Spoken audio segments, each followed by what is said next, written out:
ये बात उन दिनों की है जब बुद्धा मरवन में अपना समय व्यतीत कर रहे थे। इस समय तक बुद्ध की प्रसिद्धि दूर दूर तक फैल चुकी थी।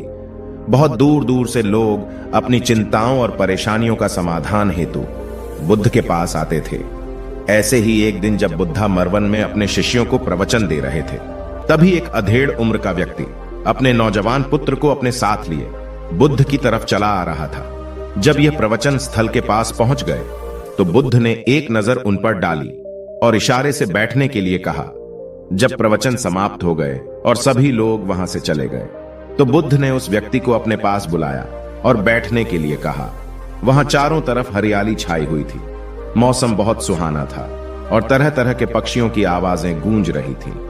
ऐसा नजारा देखकर उस व्यक्ति को अंदर से असीम शांति महसूस हो रही थी।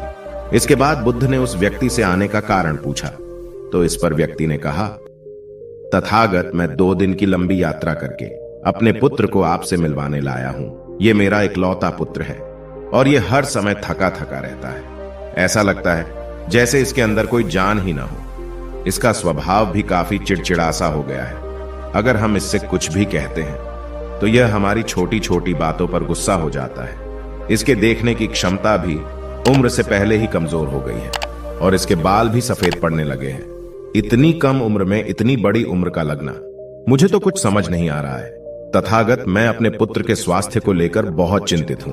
जब मैं अपने पुत्र को वेद जी के पास लेकर गया तो उन्होंने कुछ औषधि दी और कहा, अपने पुत्र को तनाव कम लेने के लिए कहो।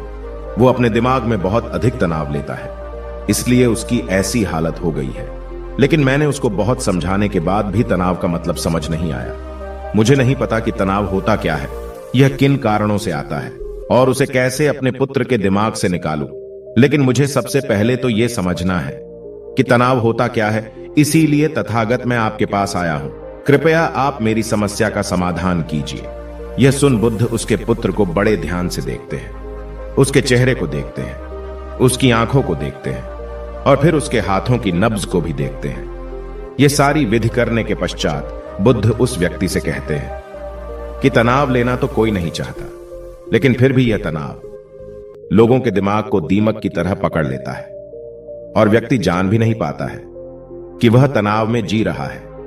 लेकिन अगर व्यक्ति तनाव के कारणों को अच्छे से समझ लेता है और तनाव के बारे में कोई ऐसा पैमाना बना लेता है जिससे वह जान सके कि वह कितने तनाव में है, तो वह इस समस्या का समाधान भी खोज सकता है। सबसे पहले तो तुम ये समझो कि तनाव होता क्या है।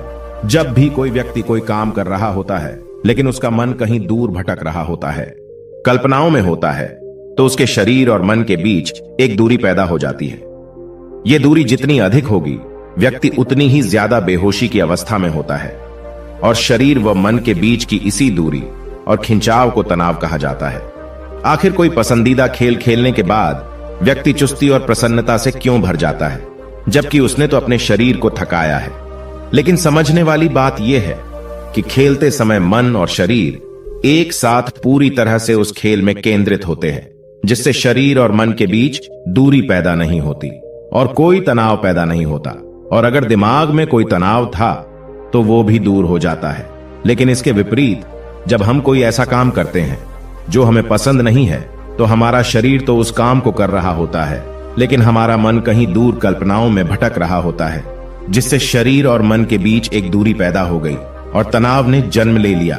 इसीलिए व्यक्ति को एक समय पर सिर्फ एक ही काम करना चाहिए और अपने तन और मन की सारी शक्ति उसी एक काम पर लगा देनी चाहिए, जिससे व्यक्ति के अंदर तनाव पैदा ही ना हो। इसके बाद बुद्ध ने कहा, तनाव पैदा होने के मुख्य 8 कारण होते हैं और जिसने इन कारणों को समझ लिया वो जीवन भर तनाव मुक्त रह सकता है।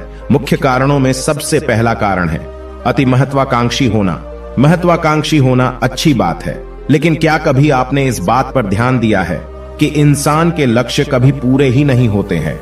उसका एक लक्ष्य पूरा हुआ नहीं कि वह दूसरे की तरफ भागने लगता है, दूसरा पूरा हुआ तो तीसरे की तरफ, और इस तरीके से वो अपने लक्ष्यों को पाने के लिए जिंदगी भर गोल गोल घूमता रहता है।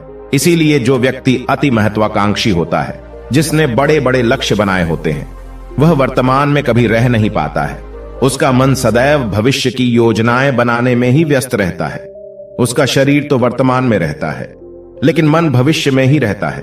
जिससे मन और शरीर के बीच दूरी पैदा हो जाती है और वह तनाव भरी जिंदगी जीने लगता है। बुद्ध के मुंह से यह बात सुन उस लड़के ने कहा, है बुद्ध, तो फिर इसका मतलब है कि हमें लक्ष्य नहीं बनाना चाहिए, क्योंकि लक्ष्य बनाना भी तो महत्वाकांक्षा ही है।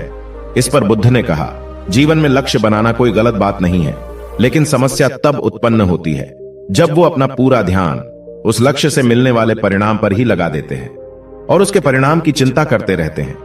व्यक्ति को वर्तमान में जीना आना चाहिए।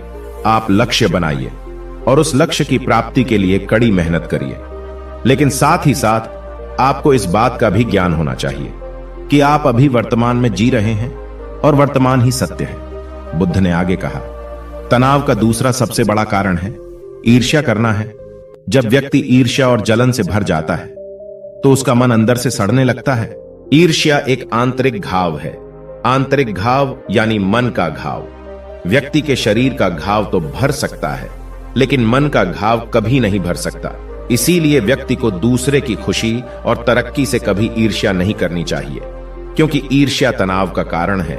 इसके बाद बुद्ध ने तनाव का तीसरा कारण बताते हुए कहा कि आरुषिपूर्ण काम न करना, इससे भी मन में तनाव पैदा होता है। जो काम करना हमें पसंद ही नहीं है, जिस काम में हमारी रुचि ही नहीं है, उस काम में हमारा मन लग ही नहीं पाएगा। हमारा शरीर तो वहीं बैठा रहेगा, लेकिन हमारा मन कल्पनाओं की उड़ान भरेगा, जिससे शरीर और मन के बीच दूरी पैदा हो जाती है और व्यक्ति तनावग्रस्त हो जाता है। इसीलिए इंसान को हमेशा अपनी रुचि के अनुसार ही कार्य करना चाहिए।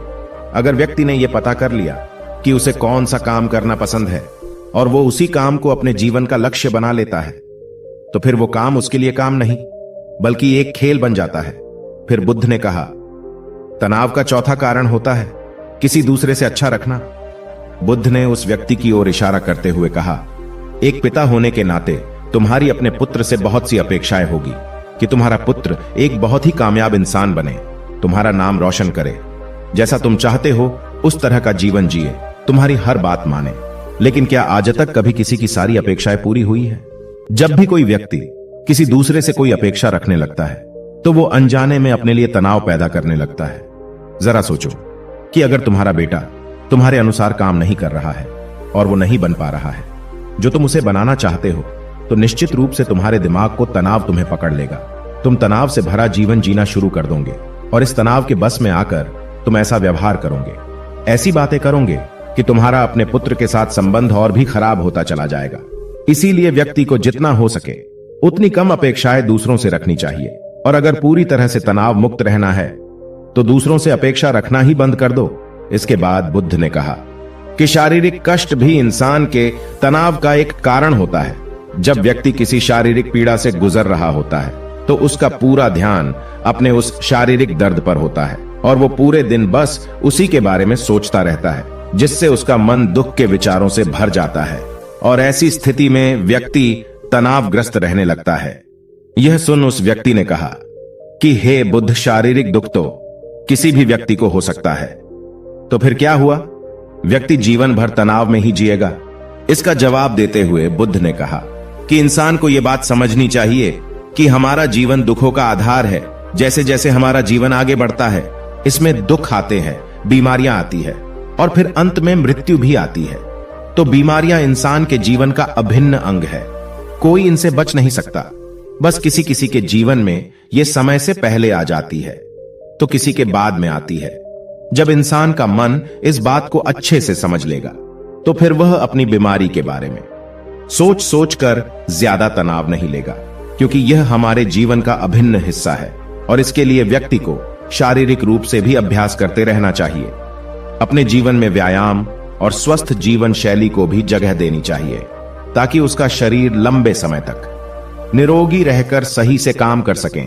तनाव का अगला कारण होता है अपनी योजनाओं को समझने के लिए समय न देना। कुछ लोगों के दिमाग में कोई विचार आया ही नहीं कि वो बिना सोचे समझे उस पर काम करना शुरू कर देते हैं, और जब उस काम में उन्हें असफलता मिलती है तो वह तनाव से भर जाते हैं, क्योंकि उन्होंने उस काम को शुरू करने से पहले उसके बारे में पूरी जानकारी इकट्ठा नहीं की थी। इंसान को कोई भी काम शुरू करने से पहले उसके अच्छे और बुरे परिणामों के बारे में ठीक से सोच विचार कर लेना चाहिए। इंसान को इस बारे में भी सोच लेना चाहिए कि अगर ये योजना सफल नहीं हुई तो फिर इसके बाद मैं क्या करूंगा? इसलिए व्यक्ति को अपनी योजनाओं को ठीक से समझने के लिए पूरा समय देना चाहिए, ताकि बाद में उस योजना की वजह से तनाव पैदा ना हो। तनाव का 7वां सबसे बड़ा कारण है टाल मटोल करना, आज के काम को कल पर टालना। आप लोगों ने यह कहावत तो सुनी होगी कि आलस्य इंसान के शरीर का सबसे बड़ा शत्रु है। इंसान आलस्य की वजह से आज के काम को कल के लिए टाल देता है और फिर काम को टालना उसकी आदत बन जाती है। काम को कल पर टालने वाले व्यक्ति का काम कभी भी समय पर पूरा नहीं हो पाता है, और अगर किसी तरह से पूरा हो भी जाता है तो वह उतना अच्छा नहीं हो पाता है जितना अच्छा उसे किया जा सकता था, और फिर यह बात व्यक्ति के अंदर तनाव पैदा करती है। लेकिन काम को टालना या काम को एकदम अंत समय पर करना एक आदत है, इसीलिए व्यक्ति ना चाहते हुए भी बार बार अपनी इस आदत का शिकार बन जाता है और काम को टालता रहता है। और फिर जब काम की समय सीमा पास आ जाती है तो वह तनाव से भरकर काम को पूरा करने का प्रयास करता है। इसीलिए तनाव मुक्त रहने के लिए व्यक्ति को काम को टालने की आदत छोड़नी पड़ेगी, और यह तभी संभव है जब व्यक्ति काम को समय से पहले खत्म करने का निश्चय करे। सबसे आखिरी और सबसे प्रमुख कारण जो तनाव का होता है वो है ज्यादा सोचना। लगातार सोचते रहना भी एक बीमारी है, और यह उस व्यक्ति में सबसे ज्यादा पाई जाती है जो सिर्फ कल्पनाएं करता है, जो अतीत की घटनाओं और भविष्य की बातों के बारे में सोचता रहता है, जो बेवजह के अनुमान लगाता रहता है। इसीलिए व्यक्ति को ज्यादा सोचने की आदत पर लगाम लगाना चाहिए। इसके लिए जितना हो सके खुद को काम में व्यस्त रखना चाहिए, और हर दिन ध्यान का अभ्यास करने को अपने जीवन का हिस्सा बना लेना चाहिए। बुद्ध के मुंह से यह सारी बातें सुनकर उस व्यक्ति ने हाथ जोड़कर कहा, बुद्ध, मेरा पुत्र तो अभी मात्र 20 वर्ष का ही है, और इसमें अभी इतनी समझ भी नहीं है कि यह आपकी बताई सारी बातों का एक साथ पालन कर सकें। आप कृपया करके तनाव मुक्त रहने का कोई आसान सा तरीका बता दें, जिससे मेरा बेटा उसका अनुसरण भी कर सके और तनाव मुक्त भी रह सके। उस व्यक्ति की यह प्रार्थना सुन बुद्ध ने कुछ सोचते हुए जवाब दिया, अगर तुम इतनी सारी बातों का पालन नहीं कर सकते हैं तो इसके लिए एक बहुत ही आसान विधि है। तुम एक बार मैं एक काम को करने पर ध्यान लगाओ। जो भी काम कर रहे हो उस समय पर सिर्फ उसी काम को करो, सिर्फ उस पर ही अपना पूरा ध्यान लगाओ। और अगर तुम्हारा मन इधर उधर भटक जाता है तो जैसे ही तुम्हें याद आए उसे वापस फिर उसी काम में लगा दो। यह सबसे आसान और अच्छा तरीका है तनाव मुक्त रहने का। जब तुम भोजन करो तो उस समय सिर्फ भोजन ही करो, उसके पूरे स्वाद का आनंद लो, उसका अनुभव करो। जब चलो तब अपना पूरा ध्यान सिर्फ चलने में ही लगा दो। इससे तुम्हारा मन और तुम्हारा शरीर दोनों एक जगह पर केंद्रित रहेंगे, दोनों के बीच दूरी पैदा नहीं होगी, जो कि तनाव का मुख्य कारण होती है। इसीलिए जहां तक संभव हो सके एक समय पर सिर्फ एक ही काम करने का प्रयास करें, वो भी पूरे ध्यान के साथ। दोस्तों, आशा करता हूं कि आपको इस कहानी से काफी कुछ सीखने को मिला होगा। धन्यवाद।